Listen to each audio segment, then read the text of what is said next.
Welcome to my channel, Economics Simplified.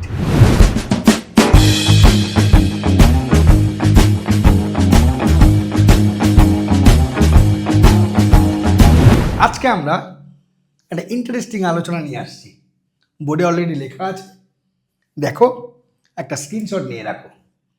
তবে শুরু করার আগে যেটা বলার দরকার আমার, যারা আমার ভিডিওগুলি অলরেডি দেখেছো বা দেখছো অবশ্যই লাইক করো আর আমার চ্যানেলটিকে সাবস্ক্রাইব করো, আর যদি পারো বন্ধুদের মধ্যে শেয়ার করো, যাতে তারাও এই ভিডিওর মাধ্যমে কিছুটা উপকার পায়। কি করবে তো? এটুকু কিন্তু আমি তোমাদের কাছে দাবি করতেই পারি। এইবার আসো, আজকের যে চ্যানেলটা বা ডিসকাশনটা আমরা করব, এটা কিন্তু একটু ইন্টারেস্টিং ডিসকাশন বা টপিকস, একটু ক্রিটিক্যালও বটে। তবে সবটাই ডিপেন্ড করছে তোমার বোঝার উপর। কীরকম?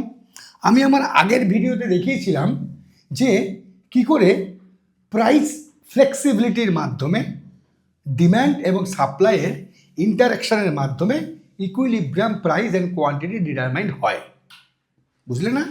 অর্থাৎ মার্কেট সাপ্লাই এবং মার্কেট ডিম্যান্ড যদি ইন্টারাক্ট করে যে পয়েন্টে, সেই পয়েন্টে আমার ইকুইলিব্রিয়াম প্রাইস ডিটারমাইন্ড হয়।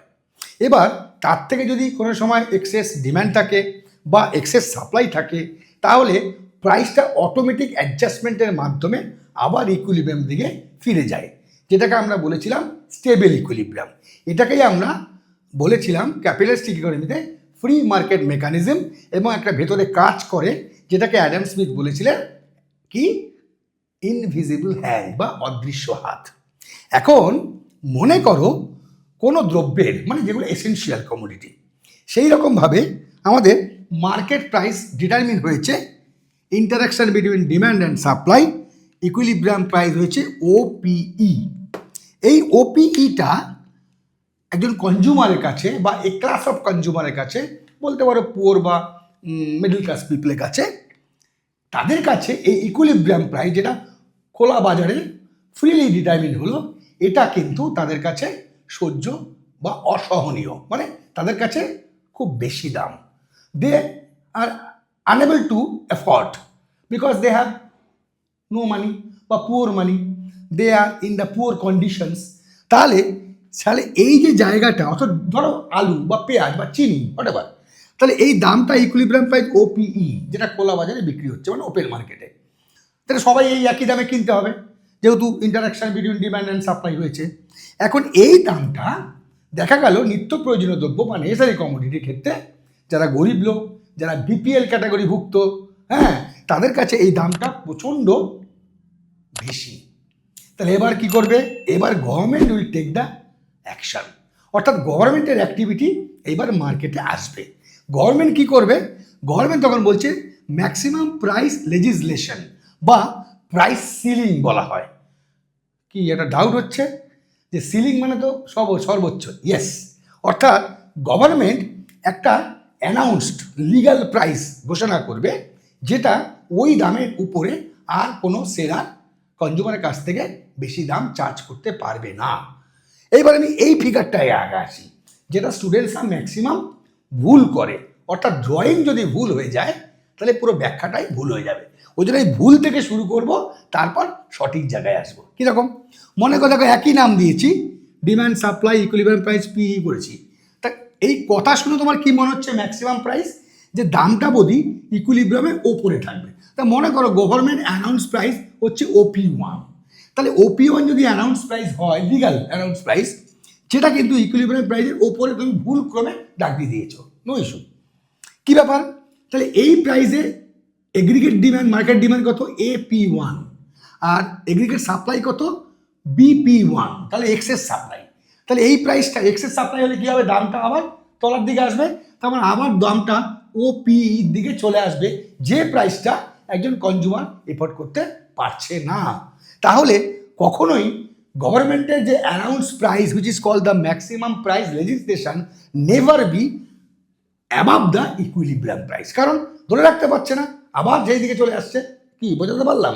এবার আসো, তার মানে government will always set the price for consumer safe কি বিলো দ্য ইকুইলিব্রিয়াম প্রাইস। দেখো এখানটায় OP1 হচ্ছে তোমার গভর্নমেন্ট অ্যানাউন্স ম্যাক্সিমাম প্রাইস।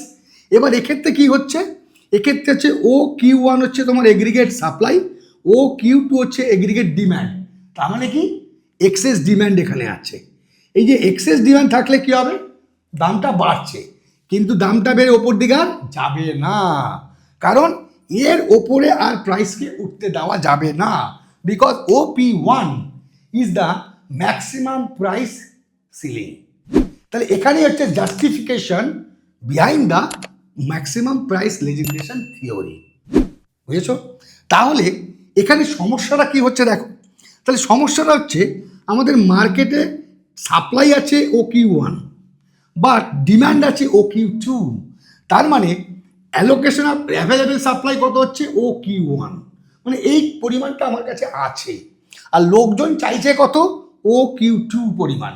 তাহলে আমার Q1 Q2 পরিমাণ আমার শর্টেজ আছে, মানে এক্সেস ডিম্যান্ড।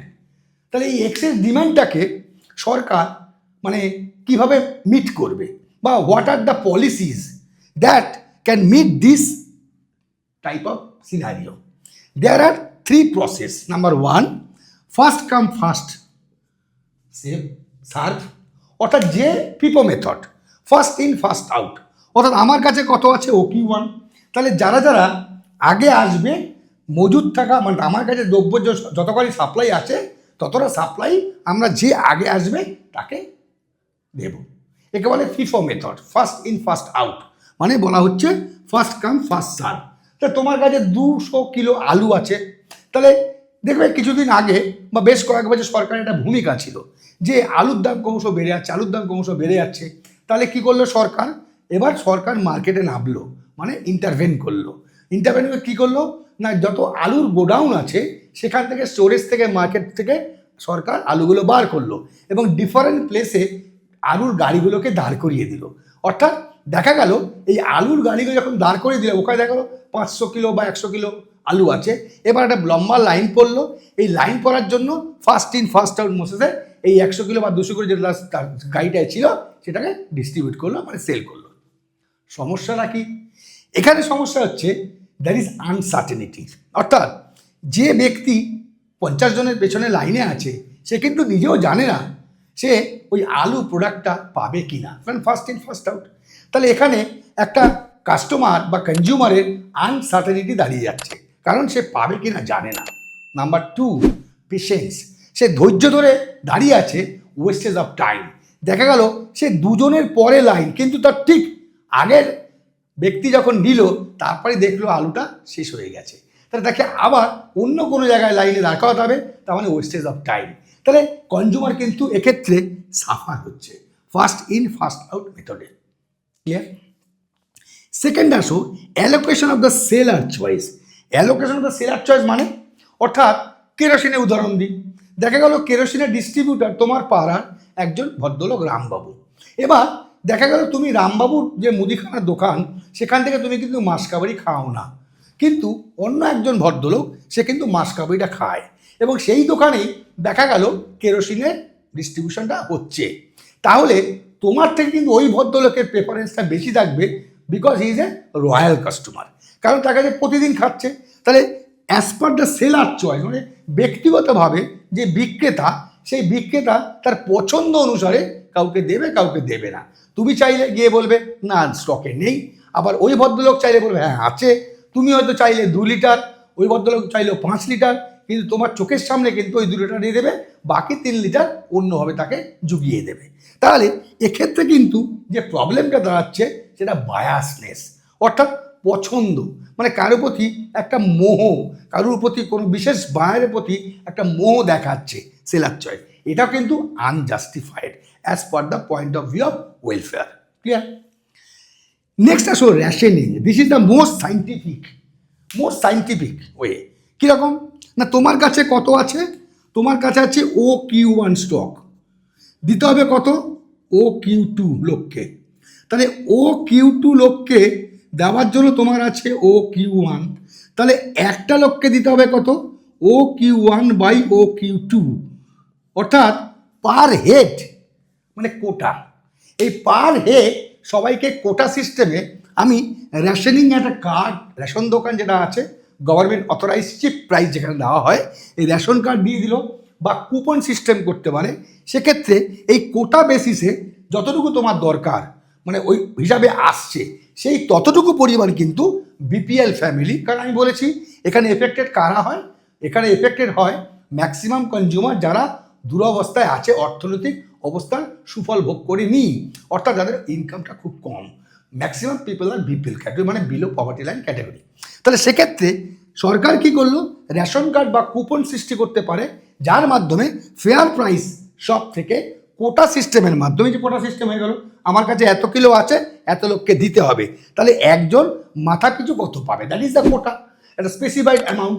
তাহলে সেই স্পেসিফাইড কোয়ান্টিটিটা কিন্তু রেশন শপের মাধ্যমে তাকে দিতে হয়। এবার যদি তোমার পরিবারে 5 জন হয় এবং যদি প্রতি পার্সন হিসাবে দেখা গেলো 500 বা হাফ কিলো তুমি চিনি পাও, তাহলে 5 জন পরিবার যদি তোমার থাকে, তাহলে পরিবারে কত, 5 × 500 মানে 2 কিলো 500 তুমি চিনি রেশন দোকান থেকে পেতে পারো। এটাকে বলে রেশনিং। এই রেশনিং সিস্টেমে তোমার ব্যাপারটা আসলো, ক্লিয়ার?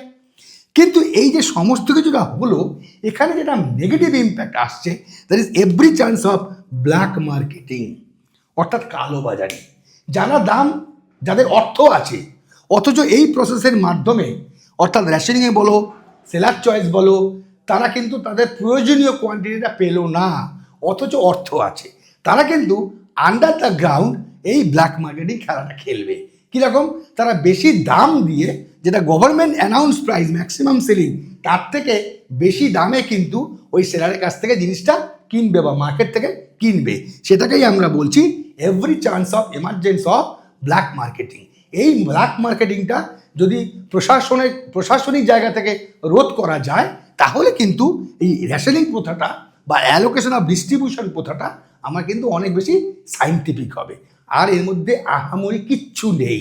সুতরাং ব্যাপারটাকে একটু ভালোভাবে বোঝো, এবং যেটা আমি লিখেছি এটা একটু স্ক্রিনশট নাও, একটু নিজে নিজে স্টাডি করো, দেখবে এই ম্যাক্সিমাম প্রাইস রেজিস্ট্রেশনের ক্ষেত্রে আমার সিলিং প্রাইসটা ইকুইলিব্রিয়ামের তলায় হবে না ইকুইলিব্রিয়ামের ওপরে হবে, that is the doubtful for every student. Maximum student এখানে কি করে, ওই ইকুইলিব্রিয়াম প্রাইসের ওপরে সেট করে, কিন্তু যেহেতু ম্যাক্সিমাম বলেছে তা নয়। আমি বলেছি যে ওপরে সেট করলে আবার সেই দিকে চলে আসছে, কারণ এইটা তো তার কাছে একজন কনজিউমারের কাছে টলারেবল প্রাইস নয়। তাহলে এইখানে সেট করেছে যেটা ইকুইলিব্রিয়ামের তলায়, তাহলে এখানে এক্সেস ডিমান্ড থাকছে, তার মানে আপওয়ার্ড প্রেশার অফ ইকুইলিব্রিয়াম দিকে যাচ্ছে, কিন্তু যেতে দেবে না, কারণ এটা legally announce price which is call the maximum price and to save the consumer. তাহলে ভিডিওটি যদি ভালো লাগে অবশ্যই দেখো, এবং আজকে তাহলে এই অবধি শেষ, পরেরটা ওয়েট করো, সেটা করবো আমি লোয়ার প্রাইস সিলিং। সুতরাং পরের ভিডিওর জন্য অপেক্ষা করো। Till then, good by.